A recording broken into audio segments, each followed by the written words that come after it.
So we were glad to get this behind us, but now, of course, as we peel another piece back, it leaves more unanswered questions, which we're trying to get to the bottom of.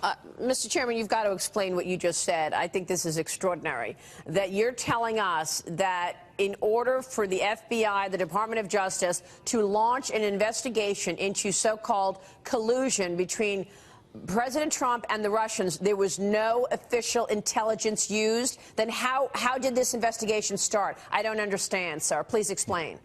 Well, I think that is the point. We don't understand. We've never understood because, you know, we have access to these finished intelligence products, and we've never seen one. So we thought, well, maybe there was one that went through a different channel that was kept really quiet, that was secret, that was kept from the Congress and other folks. Well, in fact, after our investigators reviewed this, that is not what happened. There was no Five Eyes intelligence product as it's been reported. There was no product, and I think that's a major problem because we have to have trust with our partners, with our allies. We have to make sure that our agencies talk and they work out problems. We have to make sure that they don't spy on either American citizens or that we're not spying on British citizens. These are all things that have been around for decades. So, and this is even more critical. Let's just at the highest level, what is this? What is this about?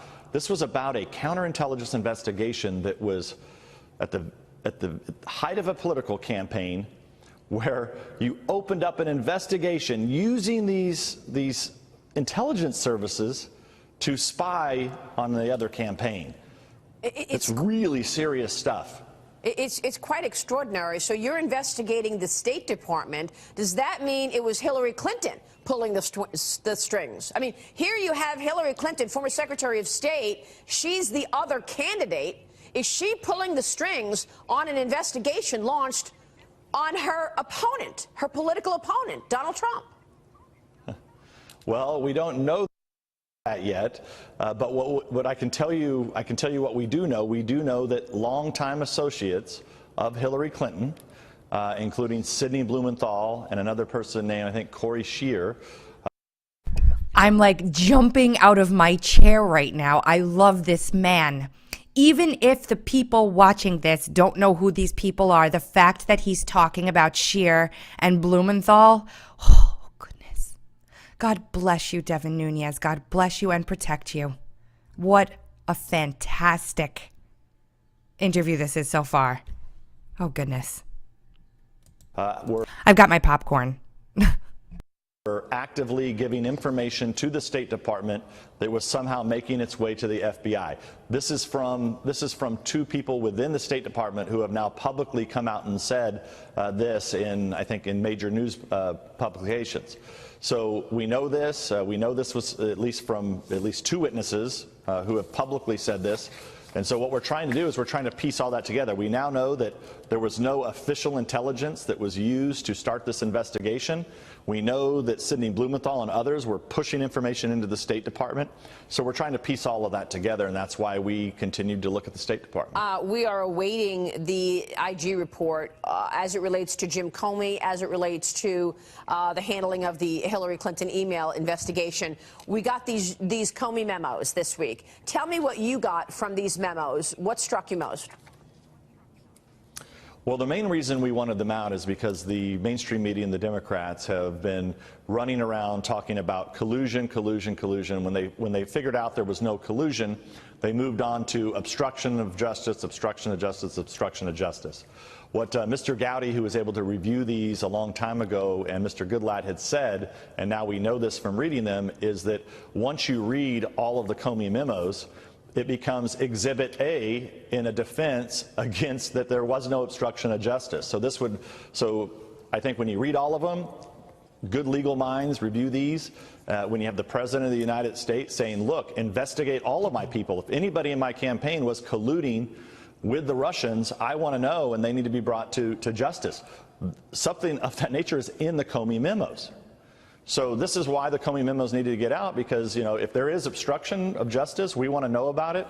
But clearly there wasn't, and that's what the Comey memos prove. Now, I think for Mr. Comey, when you match up his memos with what's in his book, with the interviews that he's giving, I think he's got a lot of problems coming in the future as it relates to what the IG is looking at into his behavior during the Clinton email investigation. Now, let's go over this summary quickly, and we're going to continue. They investigated, Nunes, his committee investigated. They are saying there was no intelligence information coming through the Five Eyes, GCHQ, Australia, any of the other countries. They're not supposed to spy on the citizens of other countries in the member group. They're saying there was no intelligence that came through GCHQ about that would spur an investigation into, you know, a counterterrorism investigation, a counterintelligence investigation into Papadopoulos. They're now saying they're going to go back. He has to go back. There's something funky going on at the State Department. There's something funky going on with Blumenthal. There's something funky going on with Scheer. They're the ones that supposedly wrote another dossier. My investigative kind of work so far has led me to believe that these were actually written in tandem and piggybacking off of one another. Whether that's true remains to be seen. So basically, what Nunes is saying is that they're going to now look more heavily into the State Department because there was literally no intelligence that would have or should have prompted this horrific abuse of the power of the United States government to spy on not only a political opponent of a major political party, but also a private citizen, which is just a disgusting, abhorrent abuse of power, the likes of which this country has never seen publicly. I say seen publicly because I'm sure that this crap has happened before. Separately, it's important for us to compartmentalize the IG reports and what's going on, the IG investigations, the Office of Inspector General investigations, and what he's doing. He's looking into the handling of the Clinton email server. He's looking into the FISA abuse. He's looking into the stuff that happened with Comey and et cetera there at the FBI. And then this McCabe report that had, you know, spurred criminal charges, which were referred from the now Office of Attorney General to the U.S. Attorney in Washington, D.C. Jurisdiction there is a little bit frosty for me. I don't understand why it would be why it would be D.C. and not Virginia where McCabe lives, but I'm working on that. That was a tandem. That was in tandem with, that was a spur off, so to speak, from the original intent of the IG. That report that came out last Friday that I detailed for you folks, it's not part of the larger IG investigation. It is a separate part. The reason why that happened, I just want to explain, is because the INSD was investigating leaks internally. Concurrently, the Inspector General's office was questioning Andrew McCabe about the struck page text messages. When the INSD, after speaking with Lisa Page, realized from her testimony under oath that it was Andrew McCabe who instructed her to do this leaking to Barrett of the Wall Street Journal, the INSD confronted McCabe about that, the INSD being the internal investigative unit of the FBI, and realized McCabe fessed up to it. They realized, okay, conflict here. We can't investigate our boss. OIG, it's time for you to come in, work with the Office of Professional Responsibility, do what you got to do, investigate this. It just so happened they were also investigating him on other issues. So I hope that helped some people who may not understand that, and I will shut up again now and listen to the rest of this. Well, what kind of problems? I mean, we know that the IG has recommended criminal charges against his former deputy, Andrew McCabe. Where does that go? What does that mean, criminal charges? Where do you see that going? And is that the same fate that we will see for Jim Comey? Well, it's hard to say right now, but we know that, so Mr. McCabe has been recommended that he face criminal charges. Now, his lawyer, and he has a right to his lawyer has said, no, this is not true what the IG, Mr. Comey, is lying, essentially, is what Mr. McCabe is saying, that Comey did give him the right to go talk to the press. So, this all has to be fleshed out. Clearly, the IG believed Mr. Comey, that Comey did not give Mr. McCabe the ability to go talk to the press. Now, I'm pausing it again. I'm sorry. The reason why I'm pausing it is because what I haven't gotten to show you guys yet is the IG report where the IG systematically and savagely dissects all of these arguments made by McCabe's attorney. I mean, destroys them with facts. It is a beautiful thing to behold. It really is. I implore you guys to read the end of that IG report so you can see the Office of Inspector General smack the place up with McCabe's attorney. Because that's what they do. Sorry. Relates to Mr. Comey, you've got the added problem now that the memos that he wrote, the 7 memos that he decided to write on President Trump, never wrote memos on any of the other meetings he had with the other president or the AG or anyone else prior to this, but he kept 7 memos. 4 of those were classified. He decided to launder them to a friend who then leaked them to the New York Times. If those memos contain classified information, he purposely did that. He purposely leaked them in order to get a special counsel started after he was fired. He leaked pieces of these, so we need to figure out exactly what is it that he leaked. Who did he give these memos to?